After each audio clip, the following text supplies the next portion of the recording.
A reading from 2 Corinthians. For you know the generous act of our Lord Jesus Christ, that though he was rich, yet for your sakes he became poor, so that by his poverty you might become rich. And in this matter I am giving my advice. It is appropriate for you who began last year not only to do something, but to even desire to do something. Now finish doing it, so that your eagerness may be matched by completing it according to your means. For if the eagerness is there, the gift is acceptable according to what one has, not according to what one does not have. I do not mean that there should be relief for others and pressure on you, but it is a question of fair balance between your present abundance and their need, so that their abundance may be for your need, in order that there may be a fair balance. As it is written, the one who had much did not have too much, and the one who had little did not have too little. This is the word of the Lord. Thanks be to God.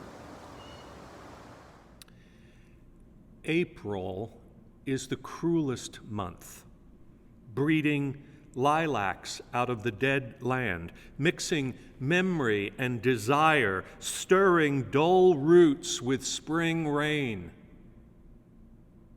Those are words penned by T.S. Eliot, the poet who wrote the renowned The Wasteland. He and his wife had contracted the Spanish flu in 1918, and they were convalescing in London when he wrote most of this poem. And all of that was at the same time that the West was on the heels of what was known as the Great War, World War I, when so much death and destruction had left the West reeling. Now, there's nothing cruel about April itself, but in the northern climes, it's a time of transition from winter to spring, from the barren, dry land to one blossoming with life and hope. Eliot uses it as a metaphor for the tension between memory and desire, between what has been and what could be, between death and new life. We're experiencing Eliot's April in November. We're enduring another pandemic. We're going through what feels like a great cultural and political war. We want to find hope in a spring moment, but we are caught.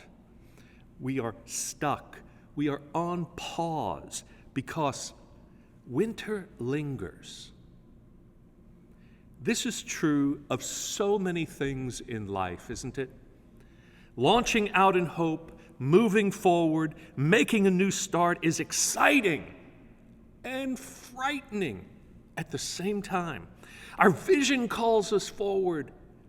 Our memory holds us back. The Israelites felt just like that, I think, in our text today from Exodus 14. Moses promised them a new start in freedom from slavery. They had left Egypt and were standing on the banks of the Sea of Reeds, but Pharaoh and his army were in hot pursuit. They were afraid and wondered why they even tried. They complained to Moses, "Was it because there were no graves in Egypt that you have taken us away to die in the wilderness?" This is what it feels like anytime we make a new start. Withdrawal pains set in as you try to dry up or clean up from alcohol or drug addiction. Hunger pangs hit when you start a diet and can't rely on your trusty snack foods for comfort. The first week you exercise because you're going to get in shape at last. Every muscle in your body feels sore and you just don't want to get out of bed. You decide that you're going to get free of debt and you even cut up your credit cards. But there's those shoes, and they're just so cute, and they would make you happy if you just had them, right? Maybe you're trying to start over after a breakup or a fight, a misunderstanding, a loss of job, and it's just so hard to focus on what's ahead because your mind is swimming in regret and resentment. How do you make a start to live into the future you want when the past, your familiar habits that were killing you, are still nipping at your heels? Moses shows us what a true leader says in moments like these. Do not be afraid. Stand firm and see the deliverance that the Lord will accomplish for you today. For the Egyptians whom you see today, you shall never see again. The Lord will fight for you, and all you have to do is keep still. We like that, don't we? I mean, that's appealing. Just stand still. But no sooner are those words out of Moses' mouth than we're told the Lord speaks to Moses and says to tell the Israelites to go forward. Go forward. Our biblical faith begins with this command from God: go forward. Jewish and Christian faith is rooted in a commitment to move forward. Don't go back. God is always doing a new thing, and God will fight for us. We just have to go forward. This is what your baptism represents.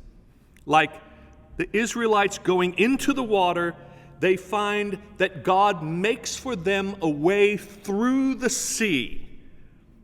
And not only that, but drowns their oppressors behind them in the process. They had to go forward, though. In the same way, when we walk through the waters of baptism, we have to go in order to drown all that has been threatening to us, in order that we might be delivered with Christ into the newness of life. 4 years ago this week, in our church, November felt like April. We were trying to make a new start, but we were afraid of leaving behind what to us was comfortable, but to many others was not life-giving because we were not yet a church for everybody. We decided to go forward, though, to make a new start. And as difficult as it was, we found God faithful. Many feel afraid about the state of our country today. We are tempted to stand still, stay where we are, or go back.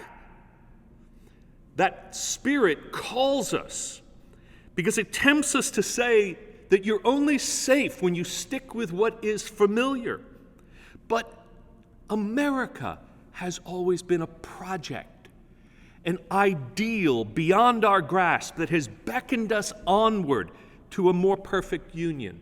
And whether we're talking about the church or the country, going forward is really the only safe option that leads to life. Today we begin a 3-week emphasis I'm calling Start to Finish. It's a stewardship emphasis, and you know you can't finish unless you start. And starting is never easy. You have to decide you want to become a good steward of your resources. We don't come by the spirit of giving naturally, let's be honest. We naturally hold on.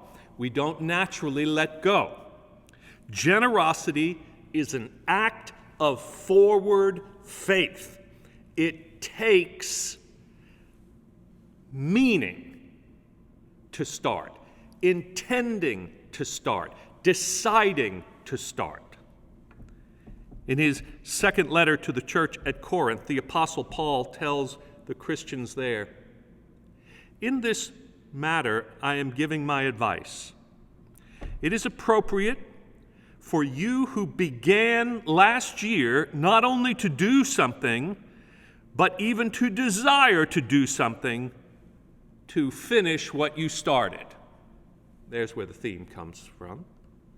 And we'll take time in the next 2 weeks to talk about continuing and finishing. But I want to focus today on getting started in your giving. The context of this letter is interesting. There is a famine in Jerusalem. The Christians there are in despair.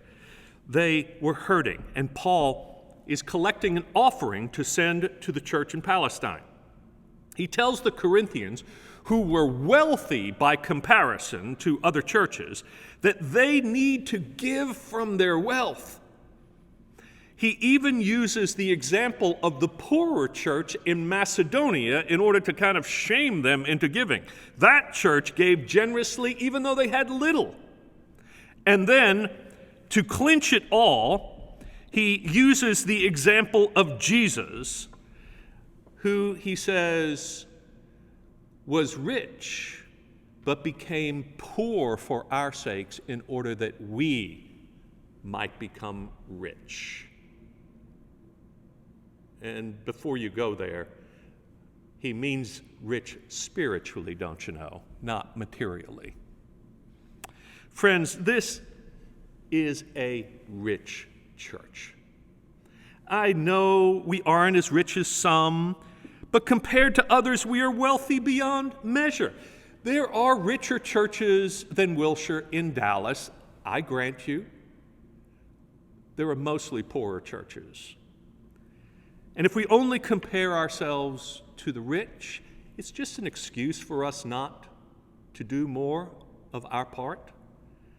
And that is true also among our members. Some among us are struggling financially right now, and others are doing better than they are willing to admit. What about you? Where do you fit in that? We may be letting this COVID-19 pandemic dictate to us what we do with our money. Listen to our reasoning. We're fearful of the future, whether we'll have enough if we decide to give generously. It feels like a perpetually cruel April that we can't escape. And we think we should wait to see if things pass, and then we'll give if we have more confidence that we're going to be okay. That we're going to be okay. See, this is where the secret of the Christian life is unlocked. That is, in risking it all when it's all on the line. Go forward, God says. Get started. Move now. And then watch what God will do. I believe every single one of us wants to be generous.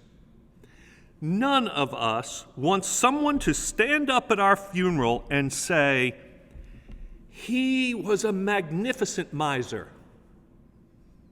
She was a prolific penny pincher." Ha! We all want people to say, "We live for others," that there was a generosity of spirit, that we opened our hand to the poor, that we trusted God and found God faithful. Isn't that what you want? If you haven't been giving until now, I challenge you to make a start right now. Begin to give. Open your hand and see if God doesn't do as God has promised. And some of you have been giving something now and then, not a lot maybe more than you think you can, but in your heart of hearts, What you really want is to become a committed tither as the Lord instructs us to. That is, a person who gives 10% of income to the Lord through the church. You have been fearful, maybe, that if you take that step and get started, it won't work out for you. But here's the thing. If you never start, how will you ever put yourself in a position to know whether God will come through for you and provide for you as God promises? There are so many restrictions we are dealing with during this pandemic about how we gather, conduct our lives, our interactions. We hear stop more than go. But we have to learn to focus on what we can do now, not just what we can't do. And what we can do now is give. Give generously now. Some of us have taken this pandemic time of cruel April to start new habits. We are walking more, we are working out, we're eating right and trying to order our health and fitness, get our financial house in order. Many of us last fall, in fact, made commitments at this time to give generously over the next years to the unified budget and to help finish the Pathways Endowment Fund that will supply funds for our residency program perpetually.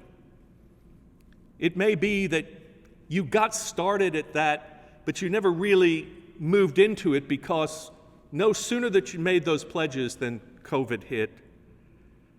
And if you haven't started to give as you'd pledged to, get started now. This is the best time to prove God, even if it feels like April in November. I challenge you to start to finish. Fear will flee and freedom will appear when you obey the word of the Lord. Go forward. Amen.